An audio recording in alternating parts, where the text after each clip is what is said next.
Hello and welcome to News 9 Digital. I'm Ashish Parekh. From gadget launches to cars, bikes and everything in between, here is the ultimate countdown to the top news from the world of technology. A spyware in Google Chrome's extensions have affected a lot of users, and this has been downloaded 32 million times. Now Google has clearly said that they have removed 70 plus extensions which contain spywares, but users are livid as to how exactly did this slip past Google's protection policies, because a lot of people share a lot of sensitive information over Google Chrome. But they use Gmail and a lot of other apps and extensions that they use for making sure that they go ahead with their payments, and also a lot of other information is also contained. So such spyware getting into Google's entire system and affecting so many users, being downloaded 32 million times, is something that has not gone down well with users. Social media platform Twitter is introducing a new feature wherein people will be allowed to tweet using just their voice. Yes, people will now be able to tweet just using their voice, and the character limit is decided such that 140 seconds of audio can be input into a single tweet. Now this facility will only be available for iOS users as of now. Whether it will be extended to Android users is something that remains to be seen, but if all goes well, Twitter has plans to make sure that this is available on all platforms by the end of 2020. After facing backlash from users about its policy over end-to-end encryptions, where it was only providing this service to their paid clients, Zoom has decided to extend this service to their free users as well. Now this company had actually picked up traction after the COVID-19 pandemic, where a lot of people had started downloading it and using it for their video collaborations and video meetings.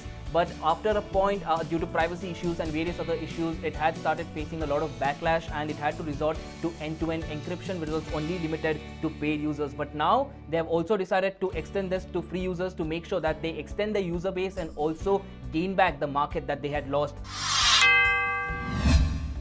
Acer has launched its latest laptop known as the Acer 114. Now this laptop primarily focuses on small businesses and students and make sure that it caters to their needs without really coming with heavy duty graphics and other specifications. Now this is powered by Intel Pentium Core processor and also will be available at a price of 22,999 rupees.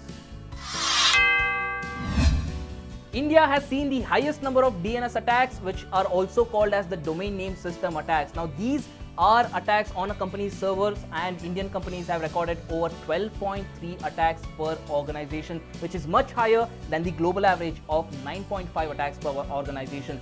The data has been released by International Data Corporation, which also says that 27% of Indian companies have lost crucial customer data, which is much higher again compared to the global average of 16%. Lenovo has launched the world's first Windows laptop with 5G connectivity. Yes, this laptop is a 2-in-1 convertible with 24 hours battery life and also is powered by Qualcomm's Snapdragon 8cx 5G processor. Now this again comes as the company is trying to mark itself in the 5G area, 5G broadband, and also this comes with a 360-degree hinge which makes sure that you can use it in varied modes, and the usage also is much more flexible than your conventional laptop. However, the pricing is on the higher side. This has been priced at rupees 1,06,500 at this point in time. TikTok's rival Zyn has decided to remove its controversial feature, which is the pay-to-watch feature. Now this app had been launched in May, and just within a month of its launch, it became the #1 app on App Store, beating TikTok, and in fact had even come close on Google Play Store and was touted as the next big thing as far as video sharing platforms are concerned. However, this app was removed by Apple and Google from its platform, citing various violations, and now this app is trying to make a comeback by making several changes, and this particular feature they've dropped down to make sure that their comeback is smoother and also does not violate policies of Google and Apple.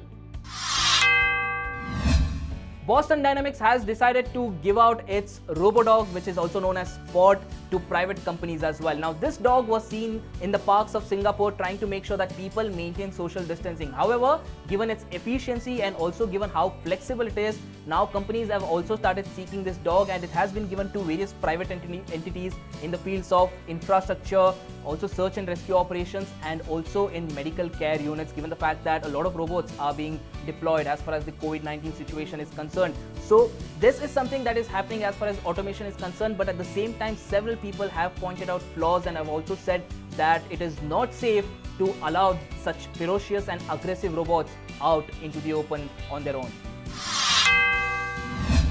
Various reports have claimed that North Korea's biggest hacker group, which has been codenamed as Lazarus Group by various security firms across the world, had in fact gone ahead and tried to steal money from various people. Now, the modus operandi of this entire group was they were trying to make sure that they contacted people using LinkedIn profiles, posing as recruiters, and also various other social media platforms, and they were trying to get access to various details of these users.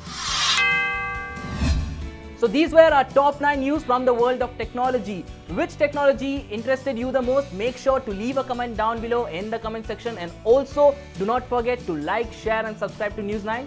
Thanks for watching.